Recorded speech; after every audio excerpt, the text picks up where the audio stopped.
శుక్లాంబరధరం విష్ణుం శశివర్ణం చతుర్భుజం ప్రసన్నవదనం ధ్యాయేత్ సర్వవిఘ్నోపశాంతయే. గురుర్బ్రహ్మా గురుర్విష్ణుః గురుర్దేవో మహేశ్వరః గురుః సాక్షాత్ పరం బ్రహ్మ తస్మై శ్రీ గురవే నమః.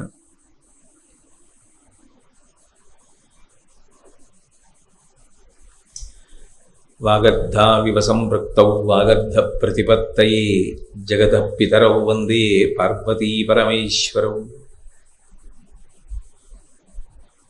నారాయణం నమస్కృత్య నరం చైవ నరోత్తమం దేవీం సరస్వతీం వ్యాసం తతో జయముదీరయేత్. హరి ఓం. పరమేశ్వర స్వరూపైన సభకి నమస్కారం. ధర్మమునకు ప్రమాణమైనటువంటి వేదాన్ని అందరూ చదువుకోలేరు, చదువుకున్నా అర్థం చేసుకోవడం కష్టం. అర్థం చేసుకోలేనప్పుడు దాన్ని ప్రమాణంగా స్వీకరించి అనుష్ఠించడం కూడా కష్టం అవుతుంది అనేటటువంటి ఉద్దేశ్యంతో వ్యాస భగవానుడు మనందరికీ చేసినటువంటి మహోపకారమే భారత రచన. ఈ భారతంలో ధర్మార్థ కామమోక్షములనేటటువంటి చతుర్విధ పురుషార్థములను సమన్వయం చేసి చూపించాడు. అలా చూపించినటువంటి కారణం చేత మనిషి జీవితానికి అత్యంత ప్రధానమైనటువంటి ధర్మానుష్ఠానం ఎలా చెయ్యాలో, ఆ ధర్మానుష్ఠానము ద్వారా మనిషి ఎటువంటి ఉత్తమగతిని పొందాలో తెలుసుకోవడానికి కావలసినటువంటి వ్యవస్థనంతటినీ కూడా వ్యాసుడు భారతంలో అందించాడు. అటువంటి భారతం కవిత్రయం చేత తెలుగు భాషలోకి అనువాదం చేయబడింది. అనువాదం చేయబడింది అంటే దాని అర్థం యథాతథంగా ఆంధ్రీకరింపబడింది అని కాదు. మీరు భారత రచన చెయ్యండి అని నన్నయ్య గారిని రాజరాజ నరేంద్రుడు అడిగినటువంటి కారణం చేత యథేచ్ఛగా దానిని రచన చేశారు. అందుకే మూల భారతంతో యథార్థానికి ఆంధ్ర భారతం కొన్ని చోట్ల మార్పులు పొందుతుంది. అటువంటి భారతంలో అత్యంత ప్రధానమైనటువంటి వ్యక్తి ధర్మరాజు గారు. ధర్మరాజు గారి గురించి ఏ దేవాలయంలోనైనా సరే చెప్పుకుని తీరాలి.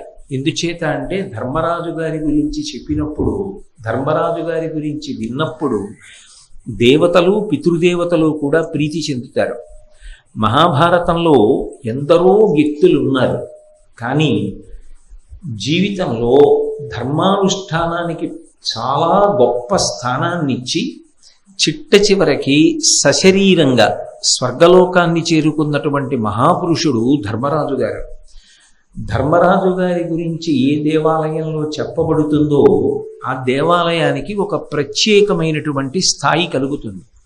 యథార్థమునకు మహాభారతం ఎక్కడ ప్రవచనం చెయ్యబడుతుందో, ఎక్కడ మహాభారతం విశదంగా ఉన్నటువంటి శ్రోతలందరికీ కూడా వివరింపబడుతుందో ఆ ప్రదేశము ఒక ప్రత్యేకమైనటువంటి ప్రతిపత్తి కలిగినదిగా పరిగణింపబడుతుంది. అందుకే పెద్దలు కొన్ని ప్రదేశాలకు వెళ్ళినప్పుడు ఒక మాట అడుగుతూ ఉంటారు, ఇక్కడ మహాభారత ప్రవచనం జరిగిందా అని అడుగుతూ ఉంటారు.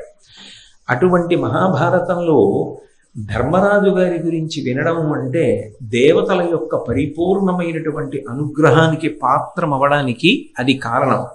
2, ధర్మరాజు గారి గురించి వినడం చేత మనకి జీవితంలో ధర్మము యొక్క ప్రాధాన్యత బాగా తెలుస్తుంది.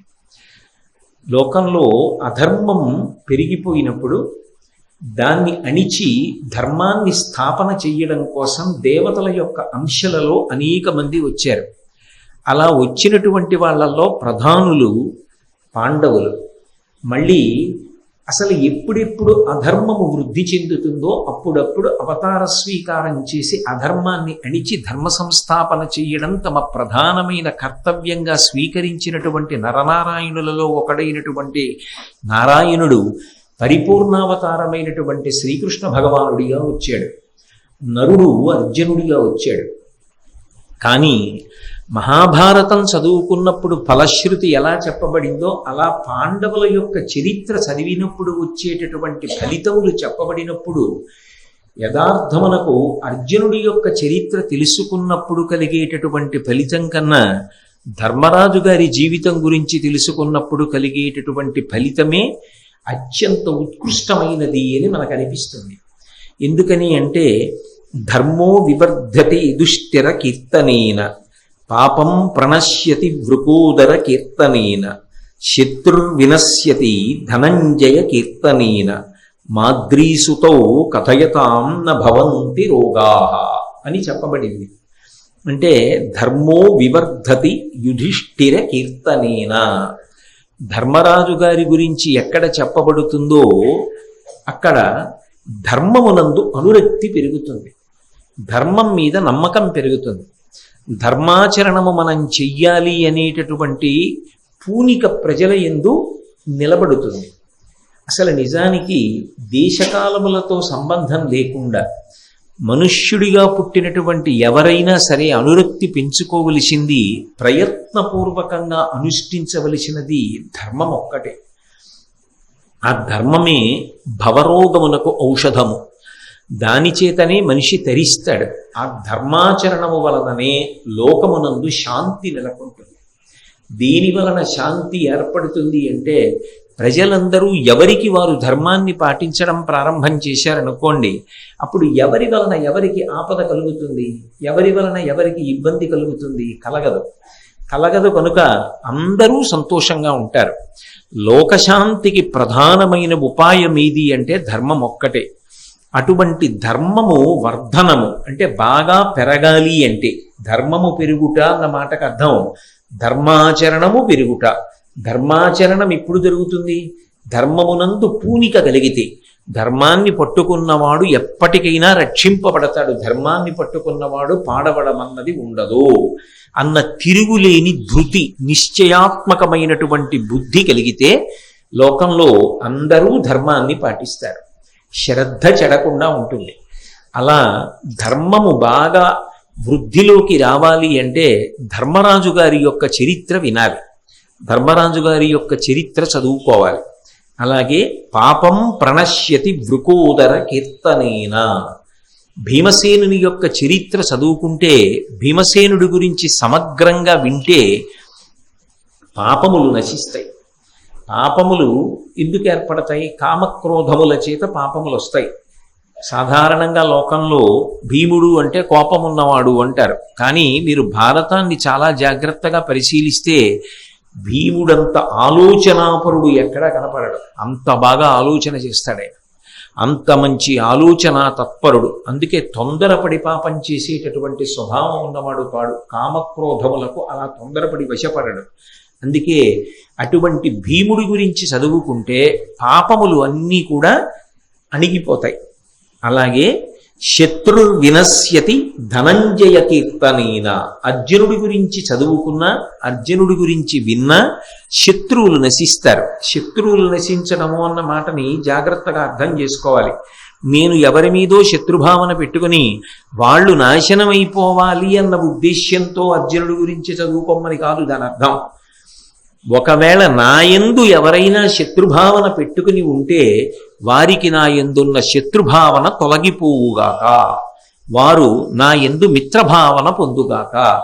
ఒకవేళ వారి మనసు కష్టపడేటట్టుగా నేను ప్రవర్తించి వారి శత్రుత్వాన్ని నేను తెచ్చుకున్నవాడనైతే నా యందు మార్పు వచ్చి అటువంటి భావన తొలగిపోయి అందరం చెయ్యి కలిపి మిత్రభావనతో నిలబడగలిగినటువంటి ప్రజ్ఞ నా యందు వృద్ధి పొందుగాక అన్నది దాని అర్థం. తప్ప నేనెవరో ఒకరిని శత్రువుగా భావన చేసి ఆయన నాశనం అయిపోవడానికి అర్జునుడి గురించి చదువుకోవాలి అని అన్వయం చేసి చెప్పకూడదు, అలా అర్థం చేసుకోకూడదు. ఆ స్థాయి కూడా దాటగలిగితే నిజానికి అంతఃశత్రువులు ఎవరు అంటే కామక్రోధశ్చ లోభశ్చ దేహి తిష్టంతి తస్కరాః జ్ఞానరత్నాపహారాయ తస్మాత్ జాగ్రత్త జాగ్రత్త. లోపలే ఉన్నటువంటి జ్ఞానం అనేటటువంటి రత్నాన్ని అపహరించడానికి ఎప్పుడూ సిద్ధపడి ఉండేటటువంటి చోరస్వభావం కలిగినటువంటి ఉగ్రమైన శత్రువులు కామ క్రోధ లోభ మద మోహ మాత్సర్యములనేటటువంటి 6. ఈ 6 బాగా అణిగిపోవాలి అంటే దానికి అర్జునుడి యొక్క కథ చదువుకోవాలి, అర్జునుడి గురించి వినాలి. అలాగే మాద్రీసుతౌ కథయతాం న భవంతి రోగాః. మాద్రీసుతులైనటువంటి నకుల సహదేవులు వాళ్ళ గురించి చదువుకుంటే శరీరమునకు కలిగినటువంటి రోగములు, మానసికమైనటువంటి జాడ్యములు అణిగిపోతాయి. ఎందుకంటే వాళ్ళు వైద్యాంశ కలిగినటువంటి వారు కనుక వారి గురించి చదువుకున్నంత మాత్రం చేత అటువంటి ఉత్తమమైన ఫలితములనిస్తాయి. వ్యాస భగవానుడు ఏదో సన్మానాలనో సత్కారాలనో బిరుదులనో తాంబూలాలనో కోరుకుని భారతాన్ని ఇవ్వలేదు. దేశకాలాలతో సంబంధం లేకుండా జనావళికి అందరికీ కూడా ఈ ప్రయోజనములు అందాలి.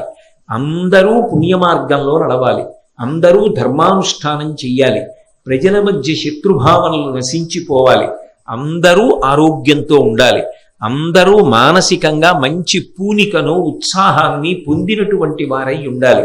మానసికమైనటువంటి పిరికితనము ఈ జాతికి ఉండకుండుగాక.